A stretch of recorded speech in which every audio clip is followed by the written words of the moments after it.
ദൈവത്തിന് മഹത്വം ഉണ്ടാകട്ടെ. ക്രിസ്തീയ ജീവിതത്തിൻ്റെ അടിസ്ഥാന നിയമം എന്താണെന്ന് ചോദിച്ചാൽ സ്നേഹം എന്നാണ് ദൈവത്തിൻ്റെ വചനം നമുക്ക് നൽകുന്ന പ്രബോധനം. സ്നേഹത്തിനപ്പുറം ഒന്നുമില്ല. ചിലർ ധരിച്ചു വച്ചിരിക്കുന്നത് ഒരു സഭയിൽ മെമ്പർഷിപ്പ് എടുക്കുക, മുടങ്ങാതെ സഭായോഗങ്ങൾ സംബന്ധിക്കുക, ദൈവത്തിന് കൊടുക്കുവാനുള്ളത് കൊടുക്കുക, സുവിശേഷ വേലയെ സ്നേഹിക്കുക, ഇതൊക്കെയാണ് ആത്മീയ ജീവിതം എന്ന് പറയുന്നത്. എന്നാൽ ഇതിൽ പലതും ശരിയാണെങ്കിലും യഥാർത്ഥ ആത്മീയ ജീവിതം അല്ലെങ്കിൽ ക്രിസ്തീയ ജീവിതത്തിൻ്റെ അടിസ്ഥാന നിയമം എന്ന് പറയുന്നത് സ്നേഹമാണ്.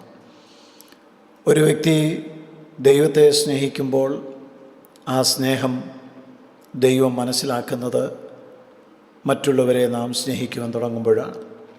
ഇന്നത്തെ വേദഭാഗം 1 യോഹന്നാൻ 4-20 മുതലുള്ള വചനങ്ങളാണ്. ഞാൻ ദൈവത്തെ സ്നേഹിക്കുന്നു എന്ന് പറയുകയും തൻ്റെ സഹോദരനെ പകയ്ക്കുകയും ചെയ്യുന്നവൻ കള്ളൻ ആകുന്നു. കണ്ടിട്ടുള്ള സഹോദരനെ സ്നേഹിക്കാത്തവന് കണ്ടിട്ടില്ലാത്ത ദൈവത്തെ സ്നേഹിപ്പാൻ കഴിയുന്നതല്ല. ദൈവത്തെ സ്നേഹിക്കുന്നവൻ സഹോദരനെയും സ്നേഹിക്കണം എന്ന കൽപ്പന നമുക്ക് ദൈവത്തിങ്കിൽ നിന്ന് ലഭിച്ചിരിക്കുന്നു. വലിയ വിപ്ലവം ഹൃദയത്തിൽ വരുത്തുവാൻ സാധ്യതയുള്ള ഒരു തിരുവെഴുത്താണ് ഇന്നത്തെ വചനം. ഈ വചനം മനുഷ്യഹൃദയങ്ങളിൽ വലിയ മാറ്റങ്ങൾ വരുത്തുവാൻ ശക്തിയുള്ളതാണ്. ദൈവസ്നേഹത്തിൻ്റെ അടയാളം എന്ന് പറയുന്നത് മനുഷ്യബന്ധമാണ്. ഞാൻ ദൈവത്തെ സ്നേഹിക്കുന്നു എന്ന് ഏത് മനുഷ്യനും പറയുവാൻ കഴിയും, വളരെ എളുപ്പമാണ്.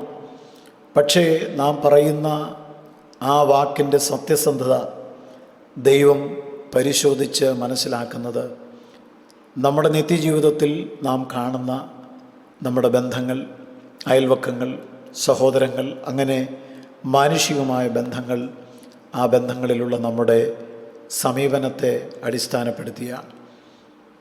കാണപ്പെടാത്ത ദൈവത്തെ നാം സ്നേഹിക്കുന്നു എന്ന് പറയുന്നു.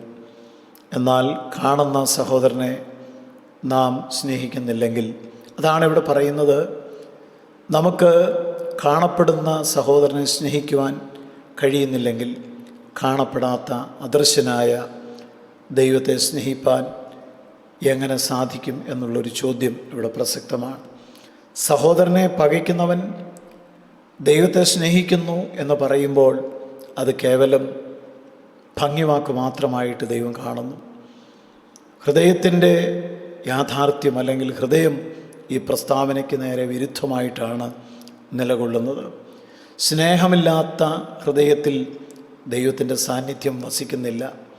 അതുകൊണ്ട് ദൈവത്തെ സ്നേഹിക്കുന്നു എന്ന് അവകാശപ്പെടുമ്പോൾ ദൈവം ആ പ്രസ്താവന അംഗീകരിക്കുന്നത് മനുഷ്യ സ്നേഹത്തിൽ നാം എത്രമാത്രം സജീവമാണ് എന്നുള്ളതിൻ്റെ അടിസ്ഥാനത്തിലാണ്. ഈ ലോകം ആണ് വാസ്തവത്തിൽ സ്നേഹം പ്രായോഗികമാക്കുവാൻ ദൈവം നമുക്ക് തന്നിരിക്കുന്ന ഒരു സ്ഥലം എന്ന് പറയുന്നത്. നാം ദിനംതോറും എത്രയോ മനുഷ്യരെ കാണും. അതിൽ നമ്മുടെ ബന്ധുക്കളുണ്ട്, സ്നേഹിതരുണ്ട്, സഹപ്രവർത്തകരുണ്ട്, സഹപാഠികളുണ്ട്, നമ്മളെ ശത്രുതയോടെ കാണുന്നവരുണ്ട്, സ്നേഹിക്കുന്നവരുണ്ട്. അങ്ങനെ ഒരുപാട് മനുഷ്യരെ ദിനംതോറും നാം കാണുന്നവരാണ്. ഈ മനുഷ്യരോടുള്ള നമ്മുടെ സമീപനം, നമ്മെ ദ്രോഹിച്ചവരോട് ക്ഷമിക്കുവാനുള്ള നമ്മുടെ മനസ്സ്, സഹായത്തിലിരിക്കുന്ന, ആവശ്യത്തിലിരിക്കുന്ന ഒരാളെ കാണുമ്പോൾ നമ്മുടെ മനസ്സിലുണ്ടാകുന്ന കരുണ, ക്ഷമിക്കുവാനുള്ള നമ്മുടെ പ്രാപ്തി, ഇതൊക്കെയാണ് ദൈവത്തെ സ്നേഹിക്കുന്നു എന്നുള്ളതിൻ്റെ തെളിവുകൾ. അല്ലാതെ ആരാധിക്കുന്നു, കൈകൊട്ടുന്നു, പരസ്യമായിട്ട് ഞാനൊരാത്മീകനാണെന്ന് കാണിക്കുവാൻ വേണ്ടി ചെയ്യുന്ന പ്രവൃത്തികൾ, ഇതൊന്നുമല്ല നാം ദൈവത്തെ സ്നേഹിക്കുന്നു എന്നുള്ളതിൻ്റെ അടയാളമായിട്ട് യോഹന്നാൻ തൻ്റെ ലേഖനത്തിൽ കാണിക്കുന്നത്. ദൈവത്തെ സ്നേഹിക്കുന്നവൻ സഹോദരനെയും സ്നേഹിക്കണം എന്നുള്ള കൽപ്പന വളരെ വ്യക്തമാണ്. ഇതൊരു നിർദ്ദേശമല്ല, ഇത് ക്രിസ്തീയ ജീവിതത്തിൻ്റെ അടിസ്ഥാന നിയമമാണ്. സ്നേഹം ഒരു വികാരമായിട്ട് മാത്രം നാം കാണരുത്, മറിച്ച് അത് ജീവിതത്തിൽ പ്രായോഗികമാക്കുവാനുള്ള ഒരു സന്ദർഭമായിട്ട് നാം കാണണം.